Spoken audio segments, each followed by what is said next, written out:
Today we're going to talk about our third and fourth philosophical points, and those are EQing for sonic density, and also are we EQing because we are fearing masking. So let's hop into DAW and get started. Every sound you hear carries weight. Some sounds are heavy and thick in the lows, some very high and shimmery. It's our job to see the sonic density inside each instrument and carve away that dead space in there that really doesn't belong in the song. When we're talking about density as well, I want you to not fear masking. When sounds collide, and it can be totally intentional, that's when music really melts together. For references, I'd say look at something like the White Stripes' Seven Nation Army. And then for something that feels more dense overall, thicker, Power by Kanye West. Let's break this down to individual tracks. And we'll just kind of check out just a few instruments, like a kick drum. We'll do the bass guitar and like the keyboards. How carved is the sound that I'm looking for? In the House of EQ video, where we discussed our different tools, we discussed viewing our shelves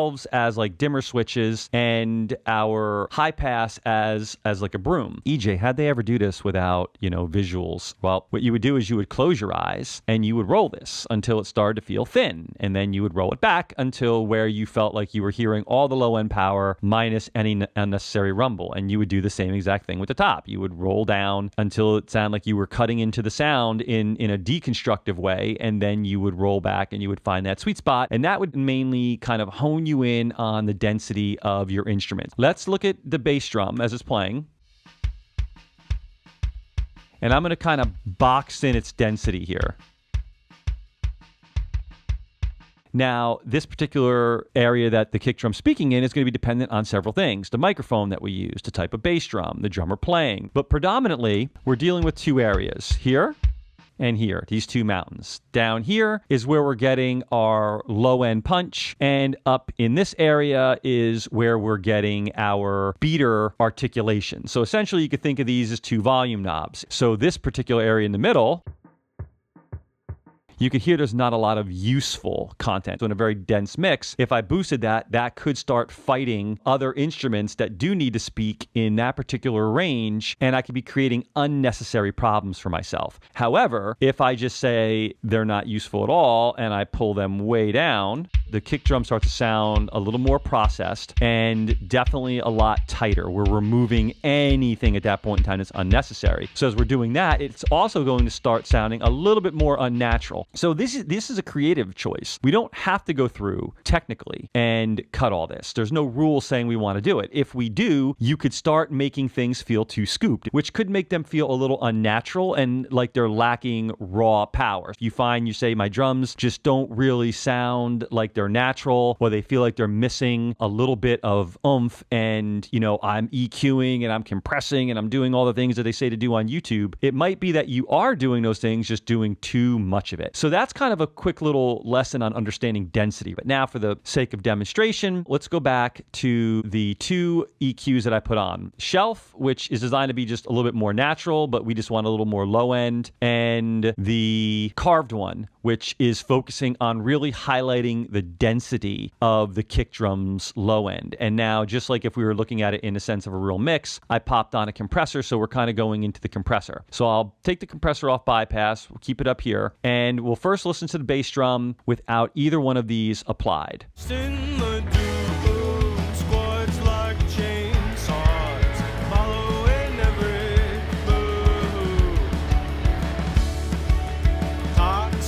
Remember, one of the things we have to recognize when we're EQing is the louder we push a sound source, the more we're pushing its full frequency spectrum up in a mix. So when you grab a fader and start pushing up, you're bringing up its entire frequency spectrum. That's the difference between a fader and EQ. When we're EQing something and we're boosting a frequency, we are boosting that frequency. So if we just need more articulation in a mix, if I start pushing up my bass drum fader, I'm going to bring up the low end too. But yet, if I just grab an EQ and go to the 2K area and boost a little 2K, I'm going to bring up the snap that's in that area in my mix, the volume of that part of the bass drum. So now let's listen to the natural versus more density focused and carved EQ here.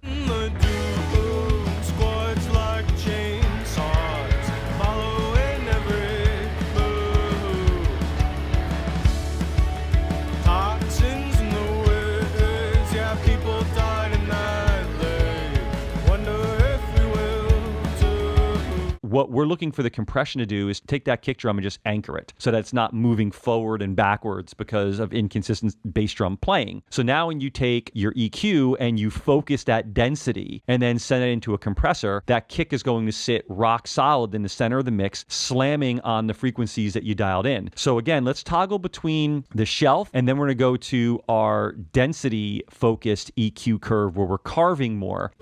Squads like chainsaws, following every move.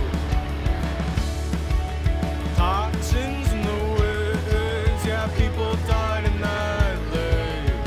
They both have their benefits, right? If you're going for a more natural sound and you want that bass drum to eat up a little more sonic space down there. So for example, if you had a thinner bass, using that shelf might be a great idea because it extends the kick down, makes it a little bit woofier, so it feels a little bigger and just eats up a little bit more. It's like if you imagine that kick drum being a circle, like if you drew a circle on your monitor, the size of what you envision that kick drum occupying. The shelf, it'd be a bigger circle. However, the density focused one is punchier and smaller. So if we had a more dense mix where we have subsynths going on and a bass that's down there needing to do its thing, we are going to, have a lot of benefit from having that be punchy. And then really last would just be the sonic texture, right? How processed do we want this sound to be? If the band really is pushing for this au naturel, maybe the shelf is going to be better because it kind of honors more of what that kick drum sounds like as opposed to the density focused carving EQ, which is really just going to kind of highlight the areas that we want. No different than say like photoshopping or airbrushing something. Let's just hop down to the bass really quick.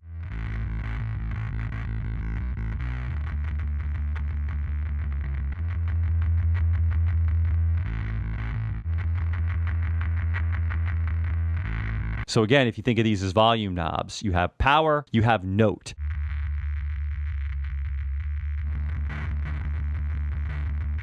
So you can hear how scooping out all those unnecessary frequencies in there tightens up the bass. You hear those two knobs better, right? However, again, if you apply this philosophy to your entire mix, you are pulling out all of this. And again, we don't really hear the bass that particular way. What we are trying to eliminate in situations like that might be the proximity effect from a microphone. So going through and maybe cutting unnecessary low mids that was a byproduct of the recording process might be great to maintain the raw power of an instrument. But going through and fearing this or doing this because you're told, you can't have these frequencies in there if a drummer's using a floor tom or whatever because they're going to mask, you could just overcarve and create problems. But again, you could see how we focused in on the density. And once we focused in on the density and got rid of the unnecessary parts that we don't need, we could then hone in on the two areas that are speaking the most, hopping down to something that is a little more harmonically rich, piano. And we'll do the same thing. Let's look at the density.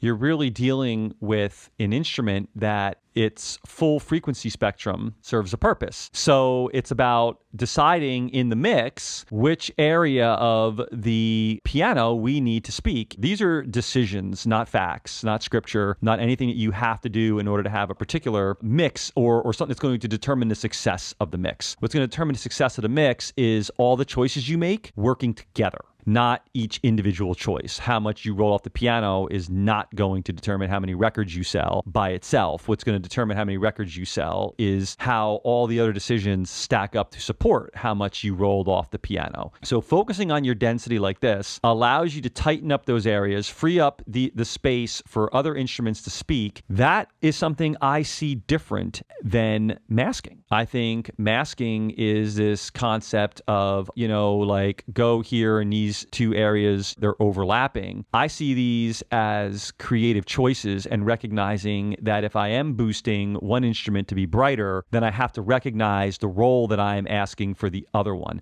I'm not just saying, I got a bass, drums, and keys. I'm going to have to dip 80 hertz out of the bass to make room for the kick, and I'm going to have to dip 1K out of the piano to make room for the bass articulation. For me, I think it's more a matter of recognizing the role each instrument is supposed to play play in the mix. And then as you make EQ choices, deciding whether or not something's an EQ thing or a fader thing, then recognizing the inverse that's happening. What now is suffering because you're pushing the piano up and it's taking up more the 5K area? Who's now taking a step back? Is that beneficial to the mix? If I'm boosting the bass 100 hertz, who now is losing a little bit of 100 hertz articulation, and is that a good thing for the mix or not? So what we hopefully learned today is that by honing in on the sonic density of a particular sound source, it gives us clues as to which areas of this particular instrument speak in regards to which type of colors or articulation or body or sustain or punch that we're looking for, and helping to understand whether or not the problem can be solved by simply pushing a fader up or by reaching for an EQ to draw out the particular desired effect